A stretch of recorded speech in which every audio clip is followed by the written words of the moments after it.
He's like love, love, love, and music. La la la, love, love, love, love, love, and music. Hello, hello, hello, everyone. Thank you for tuning in. I am Jay Lee. This is Jay Lee's Corner, and this is my review for Married to Medicine, Season 5, Episode 8. It is currently 1:15 in the morning. I just finished reviewing Bring It on my iPhone, and it's funny because I want to see the difference between the two, so I'm like, that's uploaded on one phone. Now I'm on my Android doing this one. I have to have multiple devices to do multiple videos, people. This is the only way I can start going to bed before 4 a.m. So I hope you guys enjoy both videos today. Hope everyone had a great Friday. Gonna have a great Saturday, and this is a great weekend. It is, yes, it's still cold here in Michigan. It's fucking freezing. It's like negative or below or something like that. I can't remember. My ponytail's gonna look real stupid, and I'm not redoing it. So y'all like, why her hair look like, you know, whatever, but it is what it is. This episode of Married to Medicine, I mean, I liked it, but I also feel like nothing happened until like the end. I was like, it was more like filler stuff that was weird. So, you know, the episode opens up with Simone seeing a brand new patient. The brand new patient she is seeing is a 21-year-old female, and this is the female's first time seeing an OBGYN. She's never had a pap smear or anything like that, and she also happens to be a little person. A little person meaning, you know, a little person. And so she's, of course, pretty nervous or whatever, because she's like, no one's ever looked at her vagina, and, you know, it's different. So, you know, it was more, and it wasn't even like really like an appointment. It was more of like a question and answer. Hold on, God. That's a little bit better, whatever. But yeah, you know, it's more like a question and answer type of thing. Because she was saying, like, you know, I get a boyfriend, you know, and we, you know, and I get pregnant, you know, can I get pregnant? Like, how, you know, it was like question and answer or whatever. So Simone did say this is like their first time seeing a little person, but she did say how, you know, because you're a little person, you can get pregnant, but, you know, because you're a little, you can have complications, you know. So it was a question and answer time or whatever. Not much happened. The girl didn't even really get a passport or any kind of anything done or whatever. She's going to set up another appointment because this was her time to kind of just feel comfortable with a new doctor. Because sometimes you go see a new doctor, you don't get things, then you just kind of talk it out or whatever, and then they make a new appointment to do whatever you need to have done. So yeah, it was what it was. We then see a scene of Mariah and her mama talking. And basically they're talking about the party, the little Mother's Day brunch thing that Mariah had. And they're talking about how Mrs. Renee, I drank too much water, how Miss Renee was fooling, you know what I'm saying? She was turning up, absolutely, you know, it's very true. You know, it was like, she was just team too much. I'm looking like, but you and your mama are both team too much. So girl, ain't that the kettle calling kettle black? Sit your ass down somewhere. Her mom was like, you know, her mama bringing up how she didn't know how to take Heavenly's apology. Girl, you could have said thank you and left it alone. My thing is, when someone apologizes to you and you take it upon yourself to be like, you know what, I can't accept it, and that means you're trying to keep the situation going. If someone does something to you, as long as they did not physically harm you or someone in your family, and they are apologizing, they just said something, as long as they didn't call you, no, wait, it's different. Because when Phaedra and Portia called Candy, you know, a drug and rapist, that was horrible. But all Heavenly said, look, I just feel like, say, okay, I hear your apology and let it go. Y'all ain't gonna be hanging out together. Y'all wasn't friends to begin with. You somebody's mama, she's somebody's mama. Technically, you somebody's grandmama. Girl, leave it alone. So, but with we seeing Mariah and her mama talking, we also see Heavenly and Quad talking. You know, Quad was out of town. So Heavenly making it seem as if Mariah party was just horrible. Like, it was a big mess. It was horrible. From what they shown, the people enjoyed the party. She said, you know, it was hot outside. They had killed some bugs. You know, she gave them some awards. I mean, the butterfly that they got killed may it rest in peace, it was on accident. The damn thing didn't fly away. The damn thing was on the ground. And people walk on the ground. She didn't like shoot the butterfly. You know what I'm saying? She didn't like murder him like it wasn't suicide. I mean, damn, it happened. It was an accidental murder. Yeah. So, you know, and it being hot, you live in Atlanta. It's going to be hot in the summertime in Atlanta. But it seemed like people had a good time, so I just didn't understand heavily making it seem as if the party was a total disaster when I didn't get that feel from, you know, people at the party. She also brings up how Mariah gave that awkward ass speech about Toya never talking about her mama. And I'm like, I don't know why she did that either. We know why, because Mariah does things that Mariah does, and it is what it is. But, you know, Heavenly's like, you know, I can be petty too. You know, I'm the petty, you know, eye for an eye. Heavenly can't, I mean, I feel like you can't be on your walk with God and be petty. I just don't, you know, I don't think that's possible. I think if you are clearly on your walk with God, you cannot be at dinner with Quad talking about how I'm trying to upload a video at the same time. You can't be there talking to Quad saying stuff like an eye for an eye. I can be petty too when, you know, she can dish it, but she can't take it. And it's all this stuff. And I'm like, you know, to me it was just y'all adults. Y'all are rich adults on a TV show. Girls, get over it. You know, it is what it is. You know, from there we see how Contessa and Miss Renee are having a conversation, and Renee was saying how for her at Mariah's party, you know, it wasn't that she said she just felt out of place. She said she felt, you know what I'm saying, how it wasn't her kind of party. And my thing is, what I would have said to Miss Renee was, well, it wasn't I thought Contessa was saying that that's how Miss Renee acts when she drinks. She just be extra around everybody.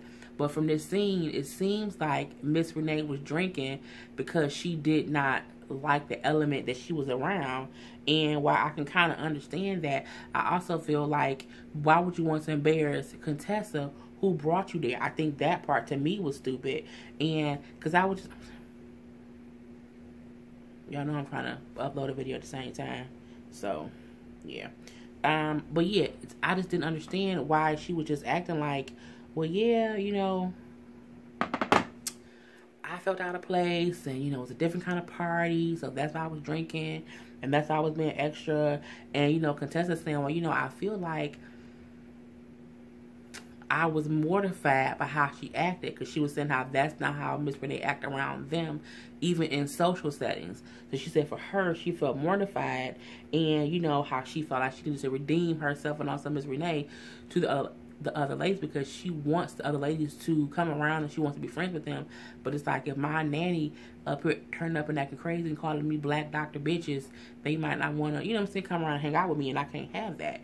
So she suggests, like, I'm going to throw this party. I'm going to throw a 90s theme party, which I think is a great idea. I was born in 82, so the 90s, you know what I'm saying, I was, you know, 8 years old in 90, you know what I'm saying? So from the next 10 years, you know what I'm saying, it was on and popping. That's the bright age of the music and the TV shows and the movies and the people and the fashions. Loved the 90s. Loved the 90s. Martin, you know, Fresh Prince, Family Matters, Full House, you know what I'm saying, Different World, Cosby Show. Loved the 90s. I love that was her idea to kind of have a second meeting of the people to get to know each other and have it be a fun thing. Mariah's party wasn't not fun. It was just a little bit sedity. You know what I'm saying? It was a upper echelon of parties. You know what I'm saying? It wasn't Tommy Turner. You know what I'm saying? It was just a little classy little thing. And Contessa wants to have like a more free, fun, you know, party. You know what I'm saying? I'm like, okay, girl, I get it. So while she's kind of planning a party, I'm like, why Miss Renee got all these suggestions and stuff? Like, why your nanny so involved in your party planning? I think that could be the first mistake. You know, because Contessa, you know, her mom passed away. It seems as if she may not have many close family members, so Miss Renee is probably her mother figure. So I'm guessing that's why she just so hands-on with stuff, and why she's always around and kind of got her hands in all the pot, even though them pots ain't hers, them pots is Contessa's. But you know what I'm saying? It is what it is. And Contessa just want to have fun. She's like, I want it to be a fun party. I want us to have, old school music, dress up and everything. Have some Alizé, have some old school drinks. I'm like, okay, you really want to do the damn thing. So, yeah, we see that. Next, Curtis. Lord Jesus. Curtis pull up. Jackie's in how she's, ready to talk to Curtis and listen to what he has to say face to face. And Curtis pull up, and I swear, I'm like, did he pull up in a 1910? It was an old school. I'm like, that's his car? And I'm like, that's the car you drive around everywhere? That can't be the car you drive everywhere. Curtis drove up in that car so people could see he had that car. Because no one would drive a car like that around all the time, every day. You have to have some other kind of car. But I'm just like, Curtis, you're doing too much. So he go to the house. He has to ring the doorbell because, of course, he don't live there no more. They sit down and Jack says, I'm ready to hear what you have to say. I've gotten all the gifts, but I hope gifts ain't gonna fix what happened. He says how, him sending her gifts wasn't to kind of make up for what he did. He said, I just wanted to make you aware that I'm always thinking about you. But what did you think about when you was fucking that lady? You probably was. You probably wasn't. Who knows? My thing is, don't try to sugar me up now, boy. He says how, I miss you, I love you, and I want my family, and, I want you, and I want to try to fix this, grave error and judgment that I did. I want to be able to see if we can at all fix it. And, Jackie was like, how do you fix How do you fix humiliation? And I completely agree, because it's one thing if your man cheating, don't nobody know. You know. But the world don't know. Your friends don't know. Your family don't know. It's a completely different ball game for everyone to know. Your husband was out there thotting and bopping. Thotting and bopping is what I use so I don't have to cuss as much. Out here thotting and bopping with people and, slanging it around the hotel rooms with some random female. So that is kind of hurtful because, it's a thing of he did it knowing what it could do to our family, and he did it anyway. So why am I even to think that y'all know I'm doing two things at once. Why would I even think that he would want to fix it after he's the one that broke it? And so, Jackie says, everything I went through in life, my father passing away, having breast cancer twice and surviving it, not being able to reproduce and have children, everything that I went through, all my hardships, she said, but I never, I'm sorry, y'all. She said, I never knew how much it would hurt. Pause. Lord, gee. Trying to do two things at once and got all discombobulated. Anywho, yeah, Jackie was saying how, everything that she's went through in her life, all her difficulties, none of that was as hurtful to her as what she's having to go through with her husband cheating on her and her having to accept it, live with the humiliation of it, the pain of it, the why would he do this to me, all of that, dealing with all of that, it was very hurtful. And he was like, well, we all kind of have to deal with the hurt. Motherfucker, what? No, I'm worse off than you, because you did it. I didn't ask for this. You did this to us. You did this to us. I would have been like, Curtis, get the hell out. But she doesn't. And he then says how, he know that there were things within her that he took for granted. And, he wants to take responsibility for taking those things for granted. Probably meaning things that I thought you didn't do for me, or things that you did do for me, or that you were doing for us that I didn't realize were great and worth it. Because I took it for granted. And I'm like, yes, the fuck you did, Curtis. Yes, you did. And she said, you know what? Well, I'm not making any promises. But however, we can see each other here. You can come by. We can hang out here, because I'm not at all ready to be out in the public meeting with you trying to fix this. And I think that's a good compromise, which means I'm not taking your ass back. But in order for us to try to work on it, we have to communicate. We have to be around each other. We have to talk in person. But I'm not trying to go anywhere with you. So we can only have that self-reflection, self-counseling, trying to get back to where we were in the confines of this home where I feel comfortable right now, because I'm not comfortable going nowhere with your ass. And I think that was a good thing. You know, it's like, you know, I'm not ready to face the world. We then see a scene, well, this is basically a Quad and Greg scene. You know, we see Greg is meeting up with Cecil and another friend named Mark. Hey, Mark. Mark was kind of cute. He was kind of cute. He's a little older gentleman, you know what I'm saying? He like probably in his late 40s, maybe early 50s. But he was a little cutie, you know what I'm saying? Hey, Mark. And they were in Cecil's boom boom room, just having like a little guy's time.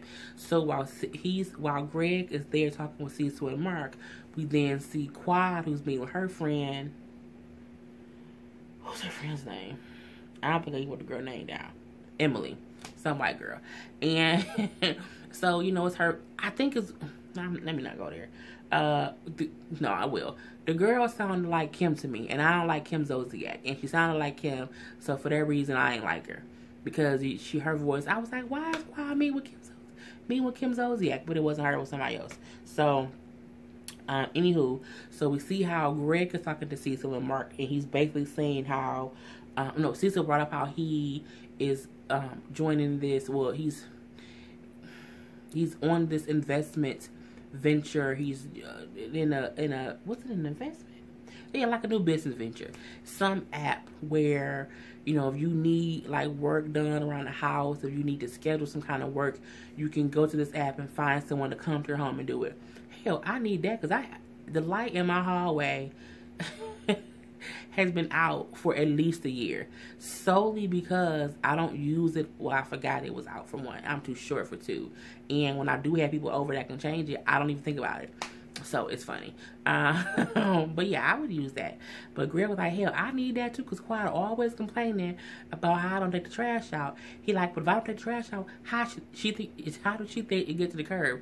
I'm like, well, hell, let Quad tell it. She take it out. So I mean, who taking the trash out? Is it Greg or is it Quad? So Quad is then saying her friend Emily, who sounds like Kim Zolciak, and Quad was drinking out of these huge wine glasses. I mean, I want them because I like a big glass of whatever, but I'm like, girl, that glass is almost as big as your face. Like, you that thirsty? I would put water in mine. I want people to put wine in mine. I put water. I love water.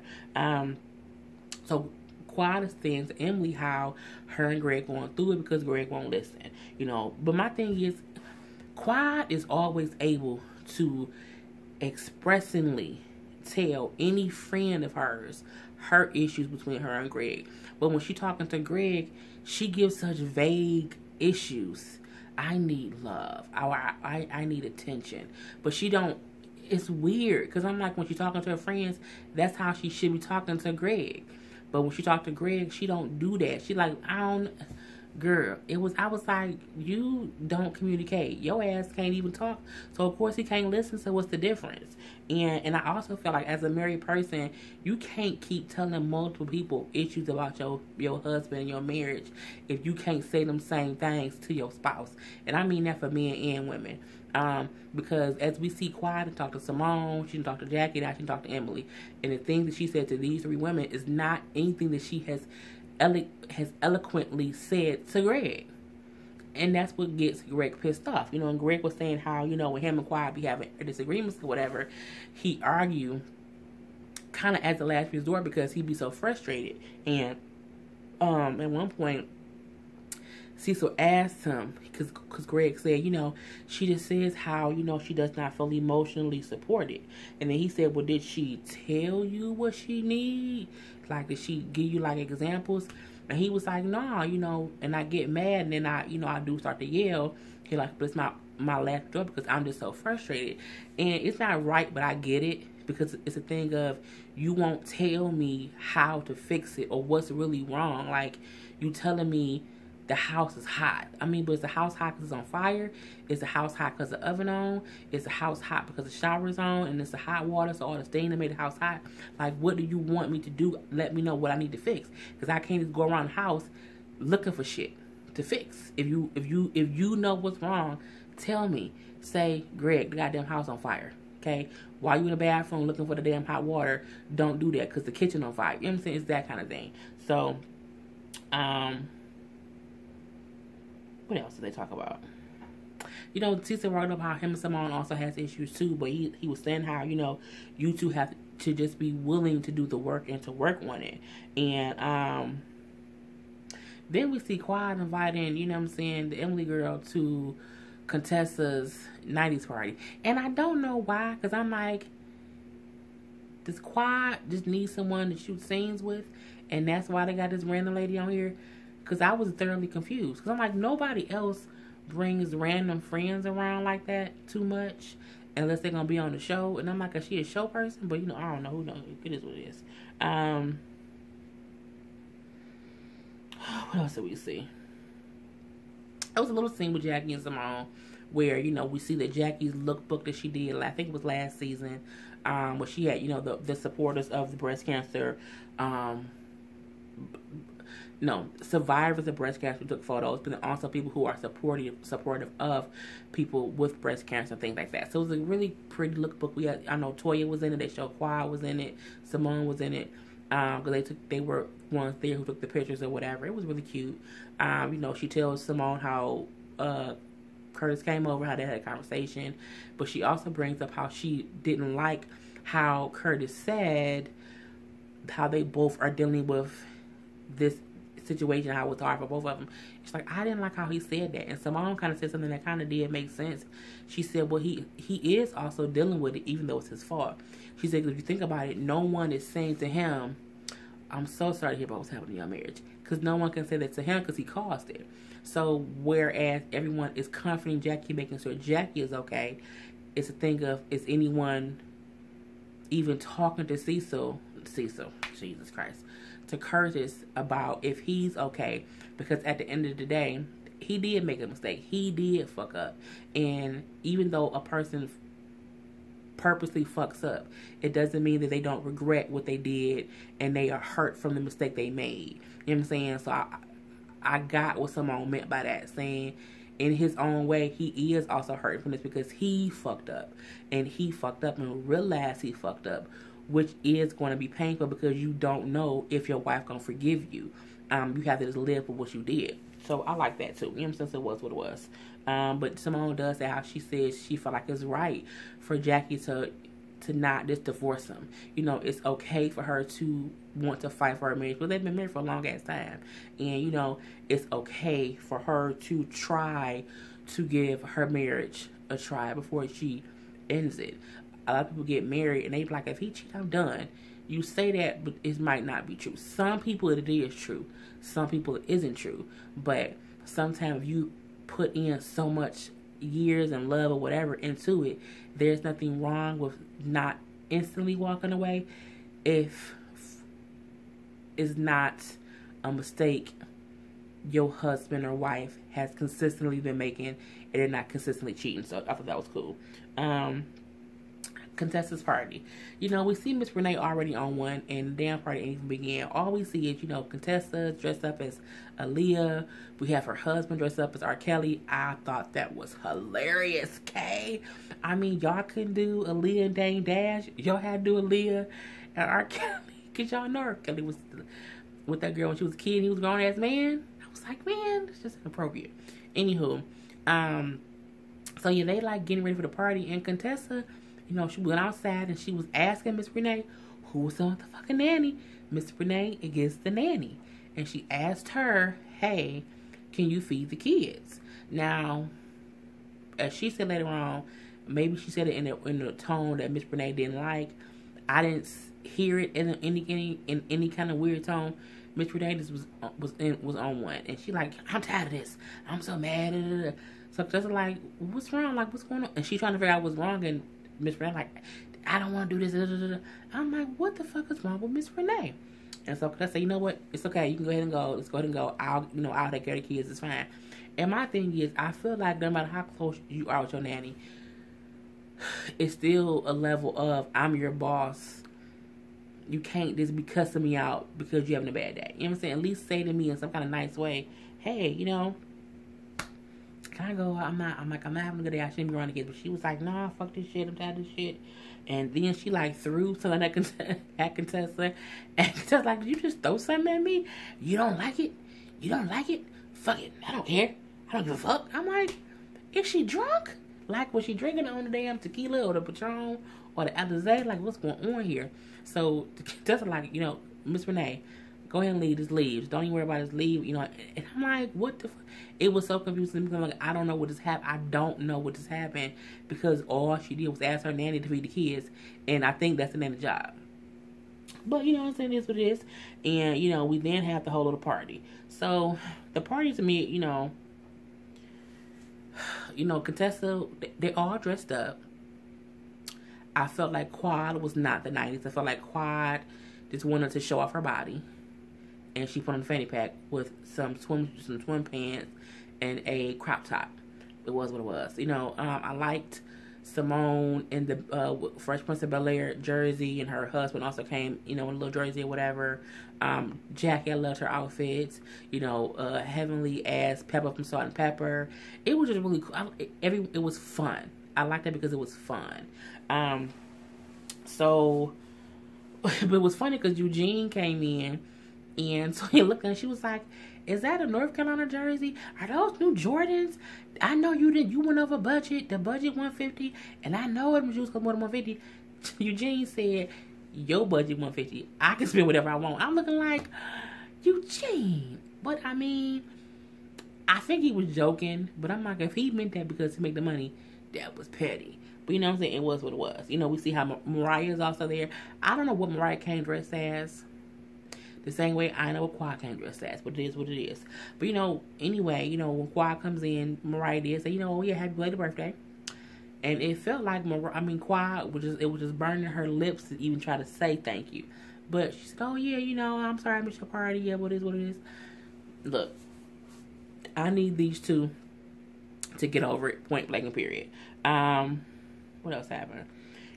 Heavenly was acting stank-a-dang-dang, towards Mariah, towards Simone, and then for some reasons Heavenly will only talk to Simone but her husband's there because she said that sometimes her husband can speak better than she can.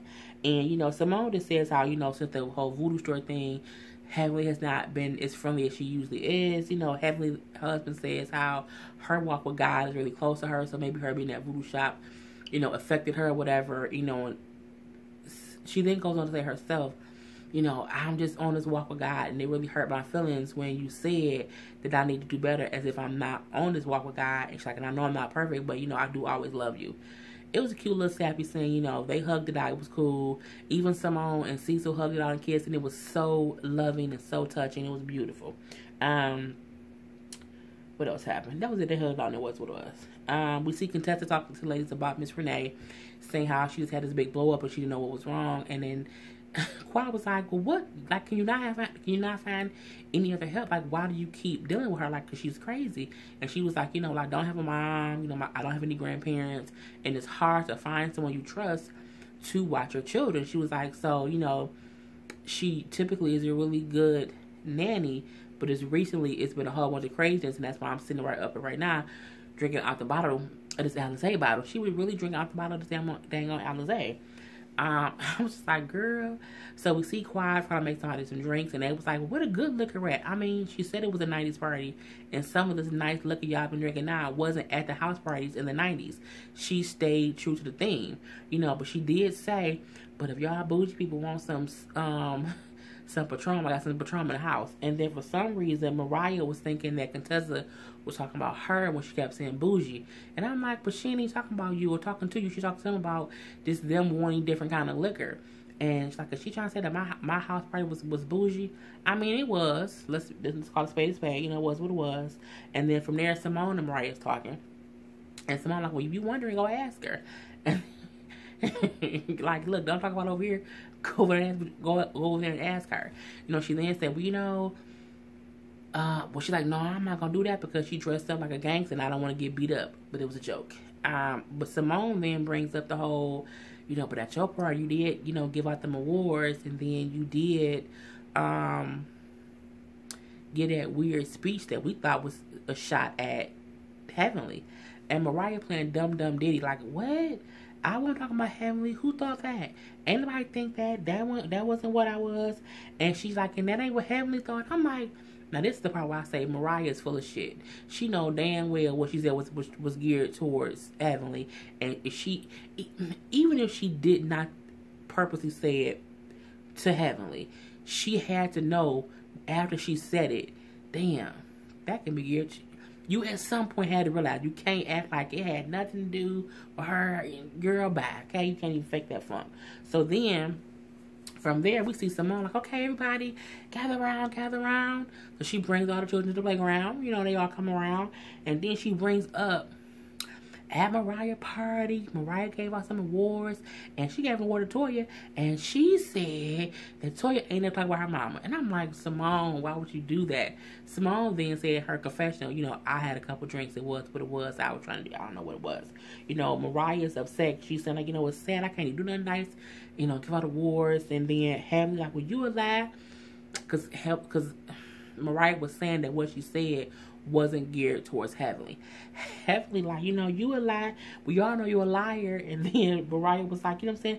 Whatever, because you the biggest liar here. And then Heavenly instantly shot back, your mama's a liar. I'm like, does she always go to the mama? And she's like, oh, and she caught herself. And Heavenly, that is why Simone says that you are not as close to your walk with God as you say you are. Because the minute anyone makes you feel any kind of way, you instantly get very, very mean, nasty, rude, and snappy, and petty, and bitchy. Instantly. And I feel like you've been on this walk with God long enough to control yourself. Because you've been on this walk with God since last season. That's been at least a year or two. So my thing is, how are you still not able to control yourself at all? You can't just at all. So, you know, Mariah then saying to Heavenly's husband, get your wife, get your motherfucking wife. I'm looking like, I did find it odd that Heavenly was so amped. Because Heavenly was amped. Like she was finna fight. And I'm surprised that her husband didn't get up and just try to calm her down. Like, why? I don't like when men let their woman get so riled up. Like, prevent your wife from making a fool of herself. Prevent your wife from getting to a point where she's so upset that she might fight someone. And he kind of was sitting back looking like, I ain't going over there. No, because it looked out of control. It honestly did. So, you know, it's like, he ain't got to get me. He ain't got to get me. I'm right here. You can get me, bitch. I'm like, you not going to get your wife? Like, she going overboard, bruh.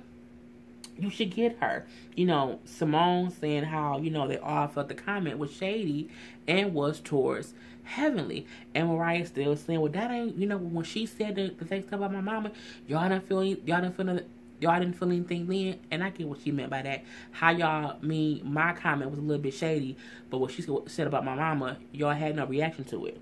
And then Heavenly like, well, bitch, your mama hit a bitch in the head with a purse. And Mariah like, but bitch, it wasn't your head. Then they up trying to fight, and then it goes off. I'm like, these hoes is crazy. And that's my whole thing. I think Heavenly needs to calm down. I feel like if she just pray and stay calm and do what Jewel told her, which was not instantly react. Because when she said, he ain't got to get me. He ain't got to get me. I'm right here. You get me. I'm like, why are you so hyped? And then when Mariah jumped up, was like, but bitch, it wasn't your head. It wasn't your head, bitch. And then Heavenly up, Mariah up, and they like here with it. And the husbands, at least Heavenly husband, did not come grab his wife. And I just feel like as a married couple, when you see your wife about to fight, you get her out of the situation so she does not fight. When Toya and Mariah got into a fight, season 1, episode 1, or episode 2. It was in the beginning of the season 1. Both their husbands instantly was at their side trying to pull them apart. But I'm like, Heavenly husband just sitting there, and you could see this shit was escalating. But, you know, it was what it was. So we'll have to see what happens next episode. It's going to pick up from there. When, you know, he ain't got to get me. I'm right here. You get me. I'm like, damn, bitch. Calm down. Calm down. But yeah, so this is my review for Married to Medicine, season 5, episode 8. I will see you guys next time. I am Jay Lee. This is Jay Lee's Corner. Peace.